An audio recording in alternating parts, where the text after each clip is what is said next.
నమస్తే, welcome to Disha TV. Medigadda కుంగుబాటుపై న్యాయ పోరాటం చేస్తున్న రాజలింగం హత్య రాష్ట్ర వ్యాప్తంగా సంచలనంగా మారింది. సో ఈ అంశంపై కూడా కాంగ్రెస్ నేతలు కూడా ఇది బీఆర్ఎస్ చేసిన హత్య అని కూడా ఆరోపిస్తున్న నేపథ్యంలో చరణ్ కౌశిక్ యాదవ్ గారు ప్రస్తుతం మనతో ఉన్నాడు. కాంగ్రెస్ లీడర్, మాట్లాడదాం. ఏం జరిగింది అనుకుంటున్నారు? మీరు ఆరోపిస్తున్నారు, అక్కడ పరిస్థితి ఏంటి? ఆయన న్యాయ పోరాటానికి బీఆర్ఎస్కు సంబంధం ఏంటి? అంటే బీఆర్ఎస్ పార్టీ సంబంధించినటువంటి కౌన్సిలర్గా వారి భార్య సరళ గారు ఉన్నారు.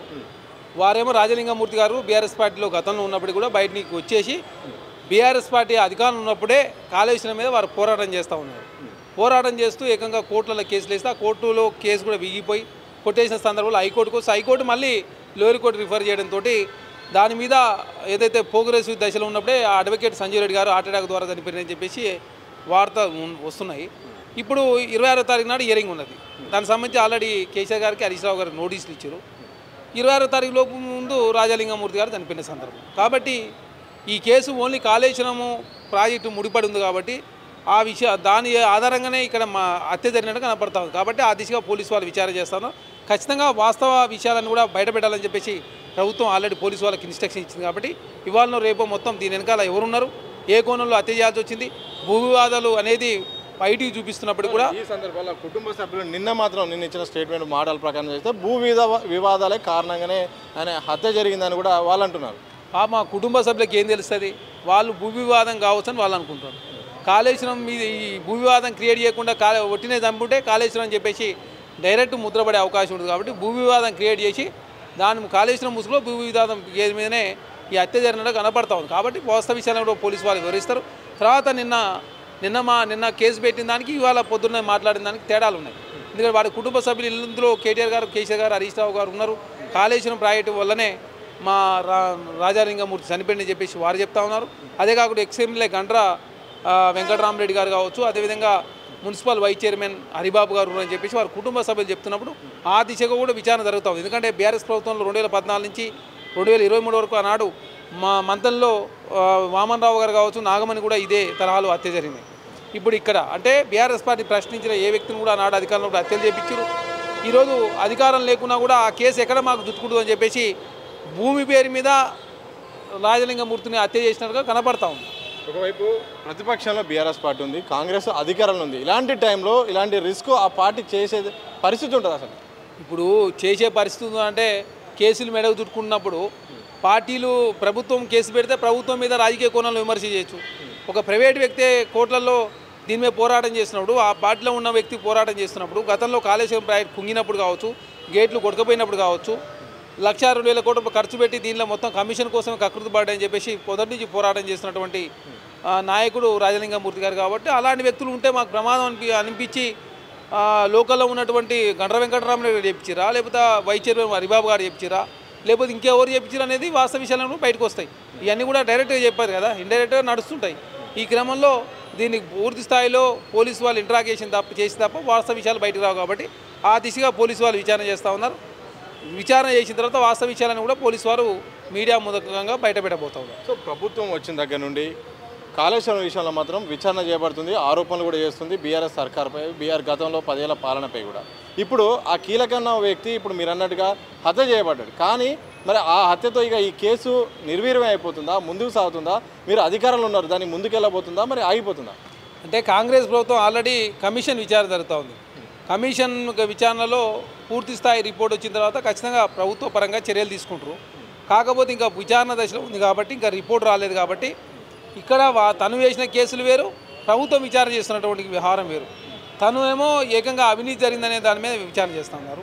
కాంగ్రెస్ పార్టీ ప్రభుత్వం అధికారంలోకి వచ్చిన తర్వాత కమిషన్ విచారణ అన్ని విషయాలు, అసలు అంచనాలు కావచ్చు, ఎందుకు ప్రాజెక్టు కిందికి రావాల్సి వచ్చింది, ఎందుకు అతి తక్కువ కాలంలో పూర్తి చేసిరు, పూర్తి చేయడంతో ప్రజాధనం ఎందుకు వృధా అయింది, వృధా అవడే కాకుండా ఎందుకు ప్రాజెక్టు కుంగిపోయింది, కొట్టకపోయింది, ఎందుకు దీని వెనకాల ఎంత ఎక్సెస్ చేసిరని కూడా వాస్తవ విషయాలను కూడా కమిషన్ రిపోర్ట్ రూపంలో బయట రాబోతుంది.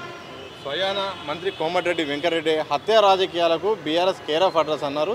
ఈ విషయంలో మాత్రం నిజంగా కీలక వ్యక్తులే ఉన్నారని ఆయన అంటున్నారు. దీనికి అలా ఆధారాలు అంటే ఏం చెప్పదలుచుకున్నారు? అంటే వాళ్ళు కుటుంబ సభ్యులే ఆరోపిస్తున్నారు కదా. ఎందుకంటే తను రాజలింగమూర్తి గారు పోరాటం చేస్తుంది హరీష్ రావు గారి మీద, కేసీఆర్ గారి మీద, బీఆర్ఎస్ పార్టీ మీద, గండ్ర వెంకటరమణారెడ్డి మీద, లోకల్లో ఉన్న మున్సిపల్ వైస్ చైర్మన్ మీద. కాబట్టి కాళేశ్వరం అనేది పెద్ద ప్రాజెక్టు, ప్రభుత్వంలో ఉన్నప్పుడే తను వారి మీద పోరాటం చేసింది కాబట్టి ఎక్కడ మాకు దుట్టుకుంటూ హైకోర్టు మళ్ళీ లోయర్ కోర్టు రిఫర్ చేసింది, వాళ్ళకు నోటీసులు ఆల్రెడీ ఇచ్చారు కాబట్టి ఇది ఎక్కడ మాకు అంటుకుంటుందో, మా పార్టీలో ఉండి మా పార్టీ పోయిన తర్వాత మా మీద పోరాటం చేస్తున్నప్పుడు ప్రజల్లో వేరే గందరగోళం క్రియేట్ అయ్యే అవకాశం కాబట్టి దాన్ని ఏదో విధంగా తొలగించుకోవాలని చెప్పేసి బీఆర్ఎస్ పార్టీ పన్నిన పన్నాగంలో ఈ రాజలింగమూర్తి గారు హత్య జరిగినగా కనపడతా ఉంది. ప్రభుత్వంలో ఉన్నప్పుడు రాజలింగం గారికి ఎలాంటి బతికే ఉన్నారు, కానీ కాంగ్రెస్ సర్కార్ వచ్చిన తర్వాత ఈరోజు హత్య గావించబడి ఈ నేపథ్యంలో ఇంటెలిజెన్స్ వ్యవస్థ పైన అలాగే శాంతి భద్రతల పైన కూడా పలు ప్రశ్నలు వచ్చే అవకాశం ఉంది. ప్రభుత్వం తరఫున ఏం చెప్పదలుచుకున్నారు? ఇది శాంతి భద్రతల సమస్య ఎట్లయితుంది? ఇంతకుముందు రాజలింగం మూర్తి మీద ఎప్పుడన్నా అటాక్ జరిగి ఉండి ప్రభుత్వము భద్రత కల్పించలేదంటే అర్థం ఉన్నది. ఇది డైరెక్ట్ అటాక్, ఒకేసారి అటాక్ చేసారు, ఆ క్రమంలో రాజలింగమూర్తి గారు చనిపోయారు. కాబట్టి ప్రభుత్వము ఏ విషయాన్ని కూడా సీరియస్గా తీసుకుంటా ఉంది. సీరియస్ తీసుకుని భవిష్యత్తులో ఇట్లాంటి సంఘటన జరగకుండా పకడ్బందీగా ఎవరైతే నేరస్తున్నారో నేరస్తులకు మొత్తం గుర్తించి వాళ్ళందరికీ శిక్ష పడేటట్టు ఫాస్ట్ ట్రాక్ కోర్టులు ఏర్పాటు చేస్తామని చెప్పేసి ప్రభుత్వం ఆల్రెడీ ఒక నిర్ణయానికి వచ్చింది. సిబిసిఐడి ఎంక్వైరీ చేసి వాస్తవ విషయాన్ని దోషులంతా కూడా తెలిసే ప్రయత్నం కాంగ్రెస్ ప్రభుత్వం చేస్తూ ఉంది. కాబట్టి భవిష్యత్తులో ఇట్లాంటి సంఘటనలు పునరావృతం కాకుండా పకడ్బందీ చర్యలు తీసుకోవాలని చెప్పేసి ప్రభుత్వం భావిస్తాం. ఎవరైనా అంటే పార్టీకి సంబంధం లేకుండా ప్రైవేటు వ్యక్తులు ఇలాంటి కీలకమైన కేసులు వేస్తే వాళ్ళకి ఏమైనా రక్షణ కల్పించే ప్రయత్నం ఏమైనా చేయబోతుందా? ప్రజాప్రభుత్వం ఖచ్చితంగా ఎవరికైనా అంటే ప్రజా సమస్యల మీద పోరాటం చేసే వ్యక్తులను కాపాడుకునే ప్రయత్నం కాంగ్రెస్ ప్రభుత్వం చేస్తూ ఉంది. ఆనాడు బీఆర్ఎస్ ప్రభుత్వంలో రక్షణ కల్పించకుండా ప్రజలను ఇబ్బంది పెట్టే ప్రయత్నం, ఎవరైనా ఇట్లాంటి పోరాటం చేసి భయపెట్టే ప్రయత్నం బీఆర్ఎస్ పార్టీ చేసింది. కాంగ్రెస్ ప్రభుత్వం అట్లాంటి పరిస్థితి ఏం లేదు. ఖచ్చితంగా ప్రజాస్వామ్యంలో పోరాటం అనేది ఒక స్ఫూర్తిగా తీసుకోవాలి. ప్రజాస్వామ్యంలో విమర్శలు ప్రతి విమర్శలు ఉంటాయని చెప్పి కాంగ్రెస్ ప్రభుత్వం భావిస్తూ ఉంది. విమర్శలు చేసిన వాళ్ళందరూ కూడా శత్రువులుగా కాంగ్రెస్ ప్రభుత్వం చూడడం లేదు. ప్రజాప్రభుత్వంలో డెమోక్రసీ ఉండాలని చెప్పి కాంగ్రెస్ పార్టీ కోరుకుంటూ ఉంది. కాబట్టి ప్రజా సమస్యల మీద పోరాటం చేసే ఏ నాయకుడి మీద రాజకీయ కక్ష కారుణ్యాలు ఉండొద్దని చెప్పి కాంగ్రెస్ పార్టీ కోరుకుంటాం. సో చివరిగా ఈ యొక్క రాజలింగం హత్య వ్యవహారం నేపథ్యంలో కాంగ్రెస్ పార్టీ స్టాండ్ ఏంటి, ఏం చెప్పదలుచుకున్నది? కాంగ్రెస్ పార్టీ స్టాండు నిజమైన దోషులు దొరకాలి, ఇట్లాంటి సంఘటనలు భవిష్యత్తులో పునరావృతం కావద్దు.